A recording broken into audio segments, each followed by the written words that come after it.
Harriet the Spy is great. Dramatic purposes, I understand that it was later in the book. It's getting late, but yeah. That's still in the 8 range, but yeah.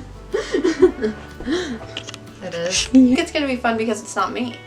Anyway, Maybe you should have learned some spells. I need to read like super fun and silly books. Silent review.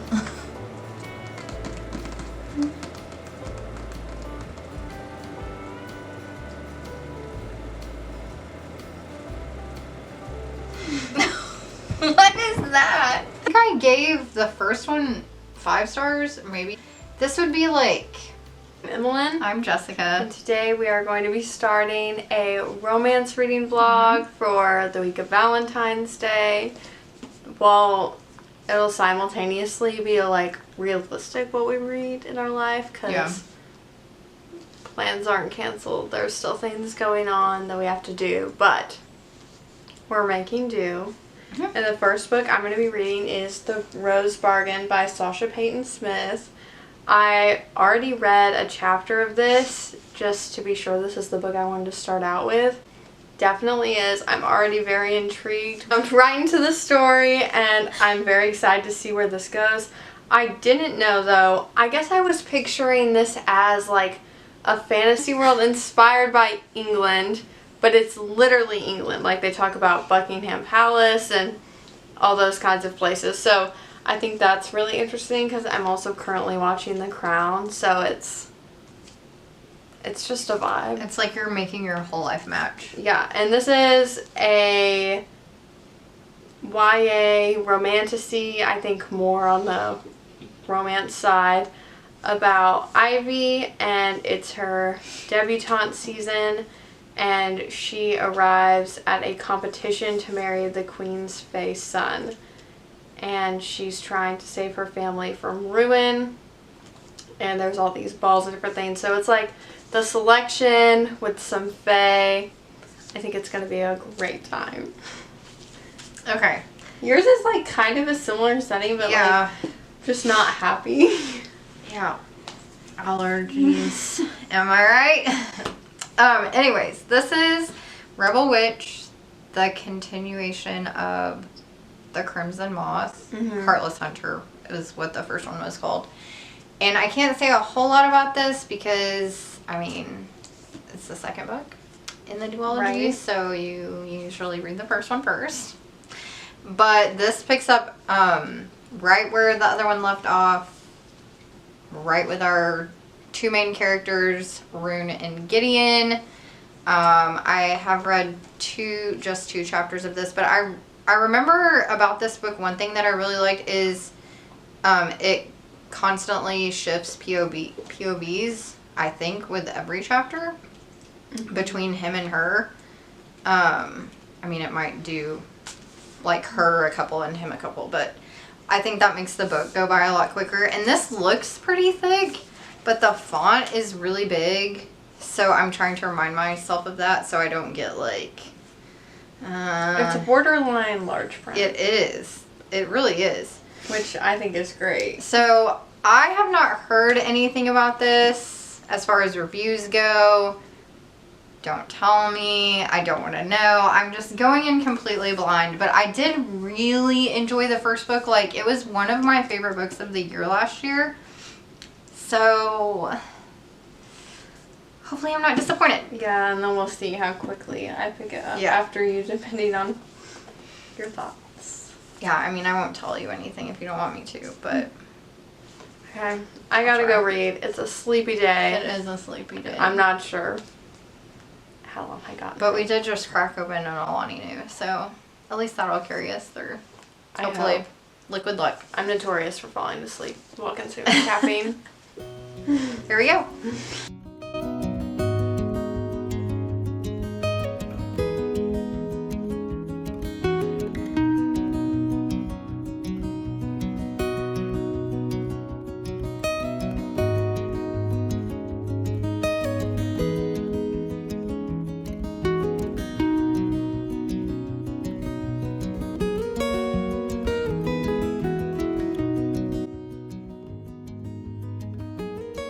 Okay, we're back with our first check-in. I am 125 pages in. Things are moving along very quickly, which I like. The pacing is about the same as the first one, which makes it go by really quick. The POVs are changing back and forth pretty consistently. It's high stakes already. Yeah. That's all I can say without giving anything away. Yeah, kind of the same for this one. You really jumped right in. There's a lot happening already. Things are... I will still say this obviously isn't a heavy fantasy book, but there's more fantasy plot lines than I expected already, and I'm on page 99. And just like lots of planning for betrayal. Was trying to see what was in the synopsis to see what I could say. Yeah, just lots of betrayal and alliances with some different members of the royal family, and it is definitely giving The Selection, but not as cheesy at all because of the time period. This is like very realistic for a prince to be like, okay, like, I'm gonna pick one of you. I mean, I'm sure that happens, so. It's not, if you weren't a fan of The Selection or you think this is gonna be too YA because it was compared to that, it's really just the concept. It's not, you know, this dystopian society about past America with a girl named America. It's not.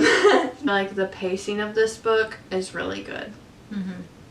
I will say too, because when you said that, I started thinking about, okay, what did the synopsis say? So, pretty straight away, like, Rune and Gideon, the main characters, are, like, reunited right at the beginning. So they're, like, back in the same, not in the same place as before, but they're back in the same location as each other. And you see pretty upfront that they're either going to have to work together for a certain purpose, or they're not going to be able to accomplish this certain thing that is the real enemy. Or the, like he hates witches and she is a witch, but at the same time there's something bigger that they both are afraid of, other than, like, they can put aside their differences. Yeah, they can put aside their differences to, like, tackle that enemy together.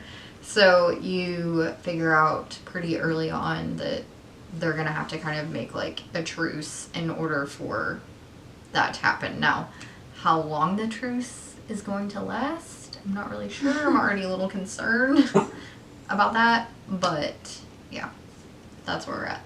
So, I'm enjoying it. Probably check in tomorrow, not again.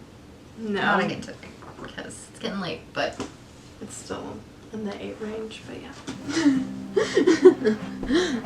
it is. Yeah.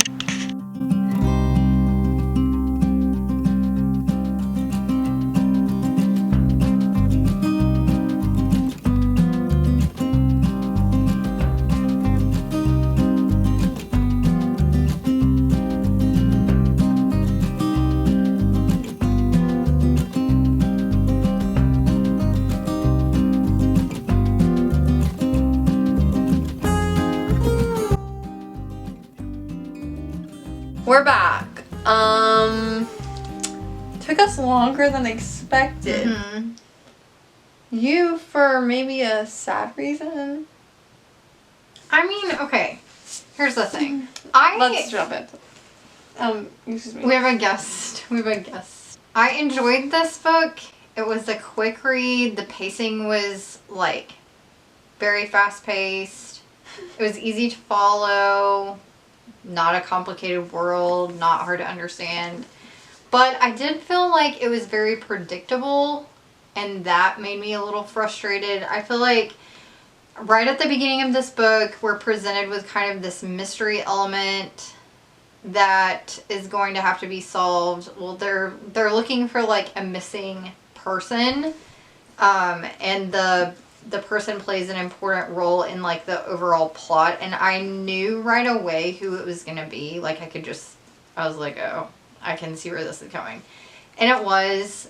And then I don't know, just like the overall kind of like battle between good and evil in this book, it was all just very predictable. Like, I don't know. I also, sadly to say, found Rune to be very annoying in this book. I feel like she was very, like, wishy-washy and, like, not... Like, in the first book, she's the Crimson Moth, and she's, like, this vigilante, and so she's, like... icon. Yeah, she's, like, sneaking people off to save them, and, like... She's doing all of these super cool things, and then in this one it's just like, the whole time she's like, I don't know what to do, like, just, I don't know. And also, one thing that really annoys me about this book, I don't think this is a spoiler, but Rune is a witch, right? Mm-hmm. But, like, Homegirl doesn't really know how to do anything as a witch. And I'm like, if you're gonna be the Crimson Moth, and you're gonna also do what needs to be done in this book, like, maybe you should have learned some spells. Maybe you should have studied up a little bit. Well, like, what makes her the icon for the witches if she doesn't know how to do anything? So, I don't know. It was fine. It was a fine book, like, but just not, it wasn't, I did not love it like I loved the first one. I liked it. I feel like it almost could have been a standalone. Yeah. The last book. Because this one seems longer. It is. Well, And I mean, how the first one ended. I know, but like if they would have made that a 500-page fantasy. Yeah. Standalone. So, I don't know. On like a 5-star scale, I think I gave the first one 5 stars, maybe 4.5. I don't remember. This would be like 3.25. 3.5 maybe, if I'm being generous. That's sad. So, in this book, I liked Gideon more, I will say that. So, I did like him as a character. I felt like he was more relatable, more realistic. Yeah. I finished The Rose Bargain just yesterday. I would have read it sooner, but I don't know what's going on with me. It pulled me out of, I guess, my mini reading slump, but I don't know. Still feel like I'm there a little bit. Maybe it's the fact that it's winter. Maybe I don't have motivation for anything. It's also been raining for like an entire week straight, basically. Yeah. I don't know. I think it's just like I have motivation for nothing, but because reading something I like, it's making me the most angry. Because, like, it's normal to not have motivation to do boring things, like working out or going to work, for instance. But, like, if it's something you escape to and you're not having motivation, that's so annoying. But anyways, this book did pull me out of it a little bit. I think I just need to read, like, super fun and silly books, you know, somewhere I want to go to. Super fun and silly. Yeah. Do you not think this will be silly? I don't think it will be fun. I think it's going to be depressing. I think it's going to be really funny. Because if it's described as Gossip Girl, I think it's going to be pretty dramatic. Oh, I think it seems to me that they're basically just like constantly dating other people to try to get back at one another back and forth. Even though they could just be together. That is very Shrek and Blair. Yeah, I mean, so I think it's going to be fun because it's not me. Anyways, I really did enjoy this book. It's definitely YA, I will say. There was like some pacing issues, but if you're wanting it for your Bridgerton fix, your Selection fix, your Cool Prince fix, I think this is a great thing to read. I did like there was a bit of a twist that made it more interesting. I wish the twist would have come sooner, but for dramatic purposes, I understand that it was later in the book. But I am very excited for the next one. I think this was a good setup. Just enough amount of world building, because this definitely isn't marketed as a true romantasy. It's like a romance with fantasy. There's a few different... Tell me if I'm right. In the selection, are there ever POVs of the other girls? I feel like there are, but I can't remember. But we had a POV of the other girls in this book, like for one chapter, they each got a POV. And I thought that made things interesting too, just understanding their motives for certain things. So yeah, and then next, I'm about to obviously pick up Magnolia Parks. This is a book I feel like I'll be able to read before bed, even if I'm tired, and understand what's going on. But yeah, this is about Magnolia and BJ. It says Magnolia Parks is a beautiful, self-involved, mildly neurotic London socialite. BJ is Britain's most notorious and photographed bad boy who broke her heart. But these two are meant to be, and everyone knows it. There's a few more paragraphs, but yeah, it says she dates other people to keep him at bay. He sleeps with other girls to get back at her. So, yeah. There you go. That's it. Sounds like they're off to a great start. Yeah, it sounds really healthy, and like they should definitely be together. Being Mad About You by Vari McFarlane. I've never read anything by her before, but I picked this up at Second and Charles. It was like the only book of hers they had in Everhalf for some reason. So I was like, oh, this is a good place to start. But this is about a girl named Harriet, which kind of bothers me. Sorry if your name is Harriet. Why? Because I feel like they might call her... I just hope they don't call her Harry for short. That will bother me. Harriet the Spy is great. But if they shorten her name to... Anyways. She is a wedding photographer, like very highly sought after. And she runs into a guy named Cal. I don't know if he is like the groom at a wedding she's the photographer at, and he gets like jilted at the altar, or if he's maybe one of the groomsmen, but somehow they run into each other, start a friendship. She has just been recently proposed to by her longtime boyfriend. She kind of like has a freak out. They break up. But now it's a problem because I guess they were living together, so she has to find somewhere new to live. So I think her and Cal become roommates. And I'm guessing they fall in love. And he like restores her hope in marriage and chocolate fountains and romance. I'm going to read this. I think it's going to be a good time. I think it's going to be funny. And Emily Henry blurbed it, so that's gotta mean something. It says she's written 8 books when this one came out. That's all about lot. the banter. Yes. And if Emily Henry says it's good, then it has to be good banter. Wit and charm. Yes. I love some wit. Yes. So we are going to go get started and see how much progress we can make, and we'll do a check-in. It's almost 8 o'clock, so that's really late. It's really late to be starting a book. We're kind of unhinged. Are we gonna do a check-in to see how many pages do you think you'll read before you go to bed? I could read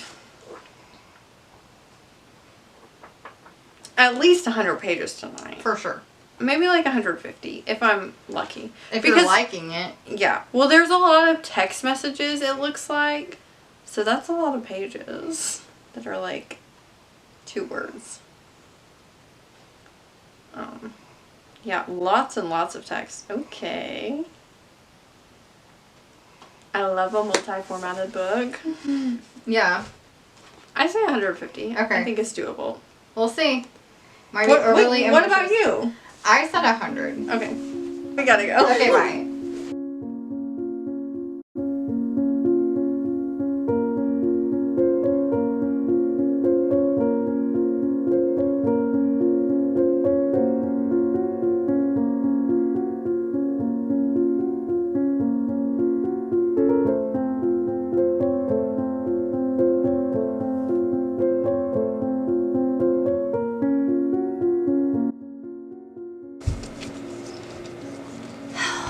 Silent review.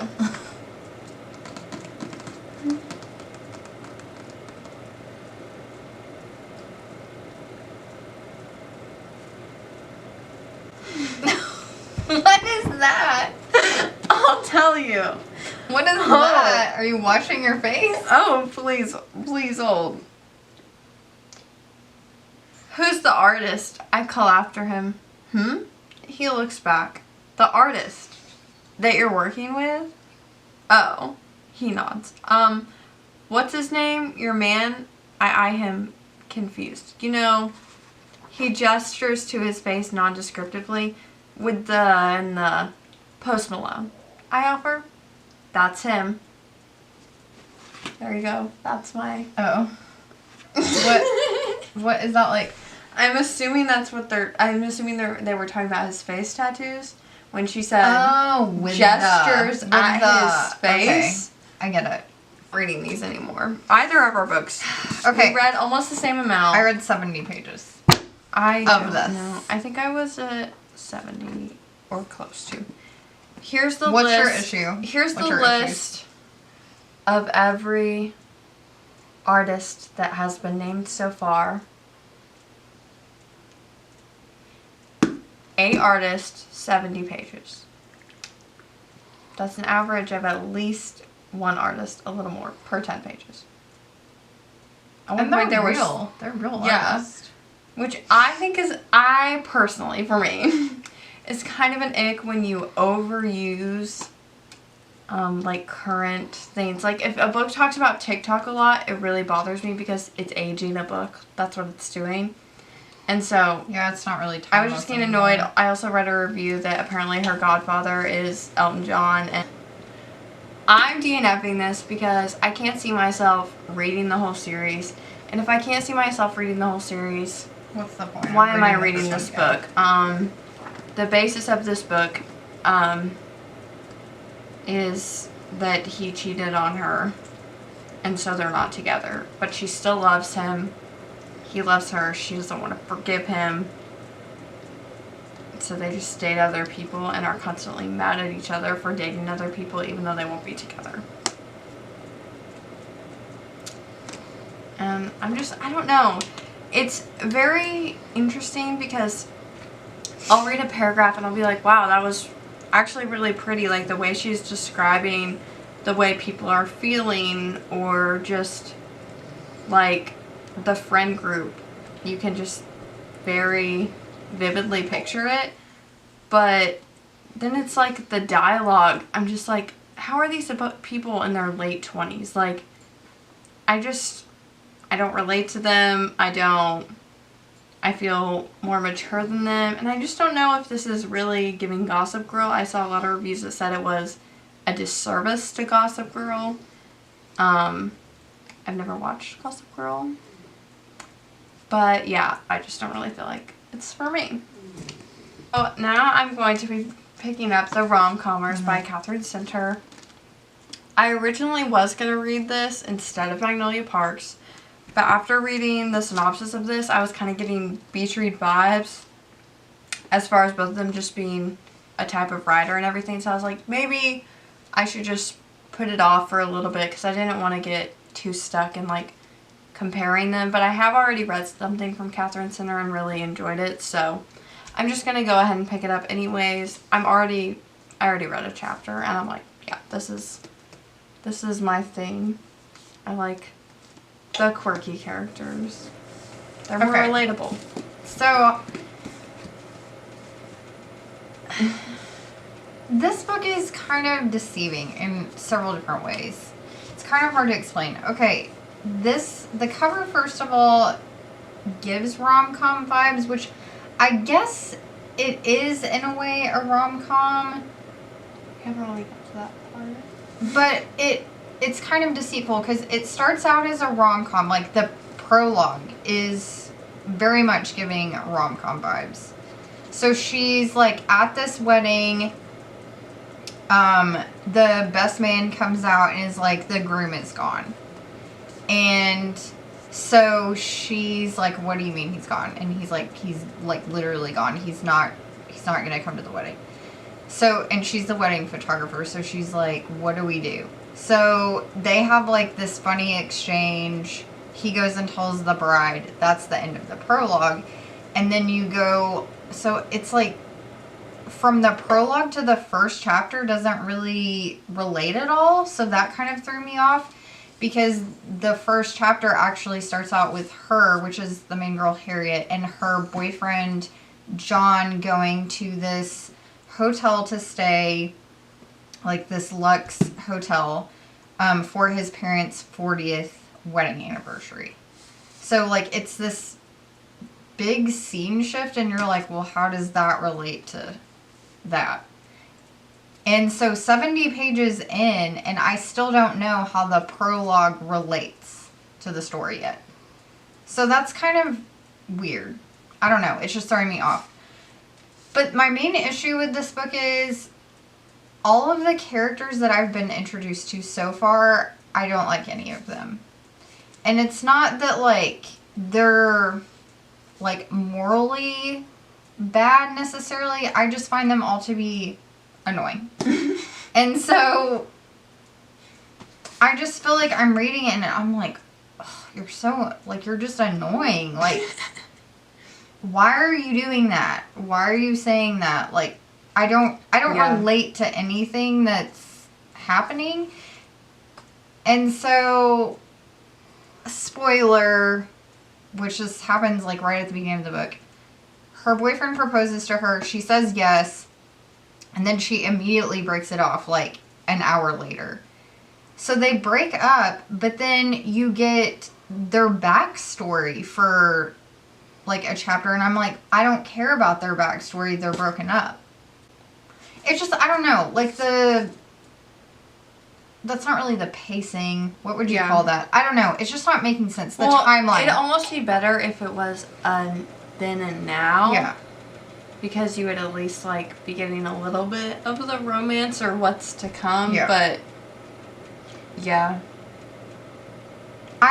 So I'm guessing the guy that, in the prologue, the guy that runs away from his own wedding, the groom that jilts his bride at the altar, I'm guessing he's going to be her love interest later on. That's what I'm guessing. But I don't know. I don't know that I would, like, hard DNF this. I might come back to it, like, if I don't know. Because another option for me to read for a romance book. And I've read I'm on the 3rd chapter of this book, and I already like it better. I like the way it's written better. I like the characters already better. The side characters already better. So this book is about a girl named Teddy, short for Theodora, and she's, I think, almost 30 years old, and she works at a vintage toy store. And at the very beginning of the book, she's been in this long-term relationship with this guy named Richard, who's a doctor, and she has been waiting for years for him to propose to her. And he hasn't. So she decides that she's gonna, like, set up the perfect opportunity for him to propose to her. So she, like, makes his favorite meal, turns on her, like, she, like, Googles best songs to be proposed to and starts this playlist. And he comes home from work and he's, like, confused about what's happening. And it's kind of like on You've Got Mail, where they go to dinner and he's like, you don't love me? And she's like, no.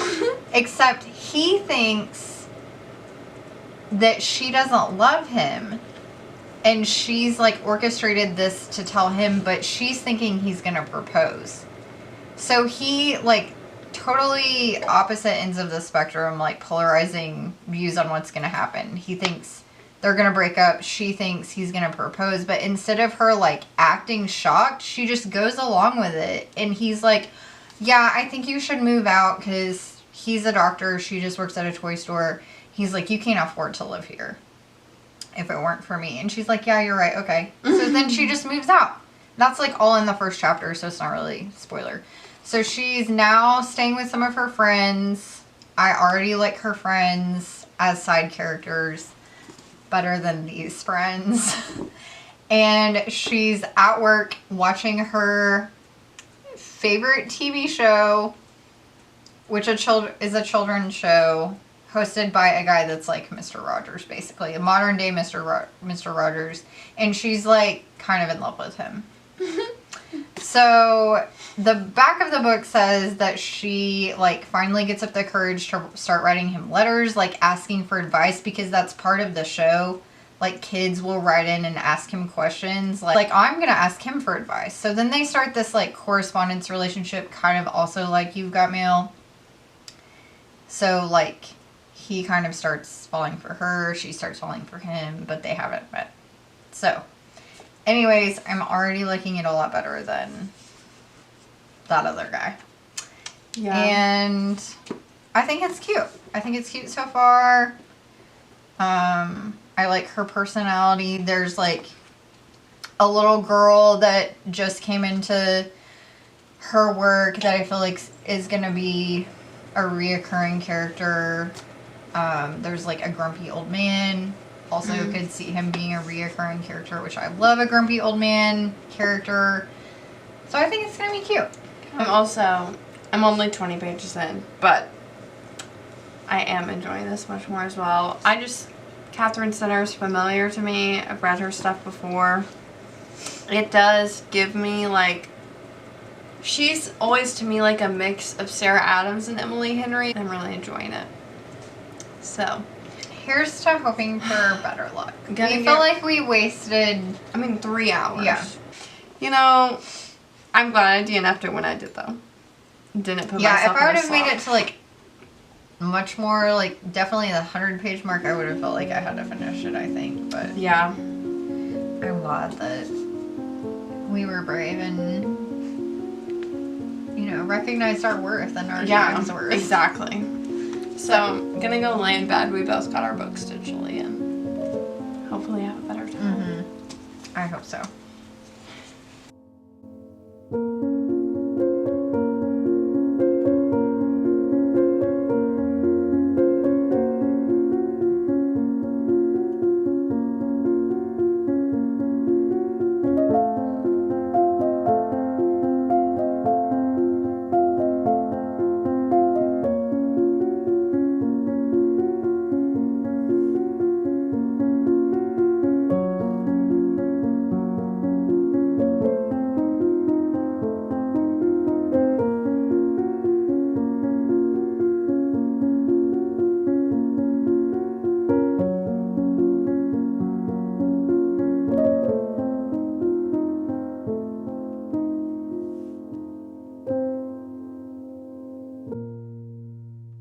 We're back with another check-in. And our life has been changed.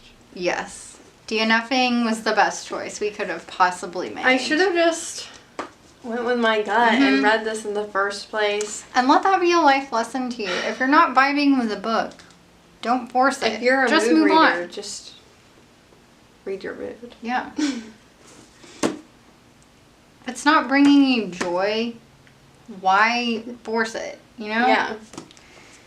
Anyway. I'm about 70% done, I think. Me too. Oh my gosh. We also both got the audiobook for each of these, and Emmalynn just told me that they're being narrated by the same person, which is crazy. What are the odds? Also, it said on Goodreads when I went to mark this as I was reading currently reading, that if you're a fan of this book, then you might also enjoy this book. So, it was meant to be. It was meant to be. Yeah, I don't know. I think I went into a little bit what this is about, but this is about Emma Wheeler and Charlie Yates. And Emma has like longed to be a famous screenwriter, but her dad got injured really badly years back, and so she's just been taking care of him 24/7 ever since then. And then her agent says that like, I really need you to work on this screenplay for Charlie Yates, which is like the most famous screenwriter. So she's like freaking out. She reads it. She's like, wow, this is a horrible screenwrite, I guess is what you call it. And he like really doesn't want to work with her because he doesn't even really want to be making a rom-com. He's like doing it because the director or something is then going to let him do this other movie he wants to do. It's a whole thing. But it's so entertaining. And he has a pet guinea pig. And that's the highlight of the And book she has for red me. hair. And yeah, she skulls. So. don't you have a pink dress like that? Yeah. It's like iridescent pink. So it's literally, she has bangs and everything. Yeah. And her name's Emma, so it's Oh, good enough. Yeah. Okay, I'm really enjoying this book. I feel like if you like Jenny Colgan's writing, you would like Carrie Winfrey's Is it writing. set in the UK? No, it's in Ohio, actually. Oh. Columbus, Ohio. Unexpected. But basically Everett, our main guy, is like the epitome of Mr. Rogers, but like on a local level. So he's not like on national television. He's on the local station in Columbus. And Teddy is working at like a vintage toy store. I think I already said all of this, but she had a breakup right away at the beginning of the book. And watching his show is like her comfort show to watch, even though it's for kids. She just finds him like really soothing. I mean, I feel like a lot of adults could relate to that for Mr. Rogers. But just like the way he seems to be so caring and thoughtful and kind, like she's just really drawn to him. So she decides one day just to like send him an email and ask for advice for her own life, not expecting him to email back, and he does. And so they start this friendship over email. It's very much gives You've Got Mail in a lot of ways. If you've seen that movie, like you kind of pick up on some things that you're like, oh, I bet she liked You Got Mail, and it inspired like that scene, or like he has a younger sister, which is like, I think she's 18 years younger than him or something. So that was very much giving like Joe Fox, how he has, you know, a lot younger sibling. But it's really cute. It's very cute. It's very funny. The thing that I like about it is, even though it's an adult book, it doesn't have like the adult humor that makes me feel uncomfortable reading it. I mean, there are like a couple little things, but it's not like continuously like in your face. So I appreciate that. That's one of the reasons that I didn't like the other book too. Like the sexual innuendos and jokes were just a little much. So this one is much cuter, and I'm really enjoying it. I like the side characters as well. Yeah, I'm just really enjoying it. So now we're just gonna go keep listening. Yeah, I'm gonna go listen to it while I fold some laundry. Gonna finish it tonight. We are. Yeah, for sure. No problem. We are with our final thoughts. But first, a recap of the last book we read. Yeah. I was pleasantly satisfied with this book. You weren't surprised. No, just satisfied. And I really don't have any complaints. There's nothing about it I would change. There's nothing about it I didn't like. Nothing got on my nerves. Nothing was left unresolved. It was just overall pleasant, whimsical, and fun. And I think I would give it, should I say now or wait? You can say now. I think I would give it a 3.75. Oh. 4. That's not as high as I expected. The thing about it is, I don't feel like this was like earth-shattering. Like the writing wasn't amazing. It was just like easy. It was easy to read, easy to follow. There wasn't a whole lot of depth to it. It was just like a good time. A rom-com. Yeah. Like a rom-com movie. Exactly. In book form. So I think, I mean, maybe more like a 4. Definitely not higher than that. But it was good. I have nothing bad to say about it. So that's that. And I would definitely read other things by her. Yeah. Like, I think her writing would be a good palate cleanser. And that's what it was, because boy did I need my palate cleansed after this. And Rebel Witch. Was Yeah. Okay. I finished the rom-comers late last night. I think I'm going to give it a 4.5. Oh. I think it would be a 5-star, but the miscommunication went too long for me personally. Just for where we were at in the story, I feel like in my head they would have had better communication than they did at times. But I really enjoyed the story. It definitely reminded me of an Emily Henry book. I feel like I was kind of spot on with the Emily Henry Sarah Adams mix, because there was just a lot of like weird things that you were like, there's no way this could like happen in real life. But then there was a lot of like scarier real life scenarios also going on in the book. And yeah, I really enjoyed it. I love both the characters a lot, and I think they definitely had some growth moments, and the side characters were really good. I did complain about Magnolia Parks having a lot of real people in it. This had like a few, because he is a screenwriter, so when there would be a scene with him at an award show or something, and they would talk about real actors. But it wasn't like in your face. Mm-hmm.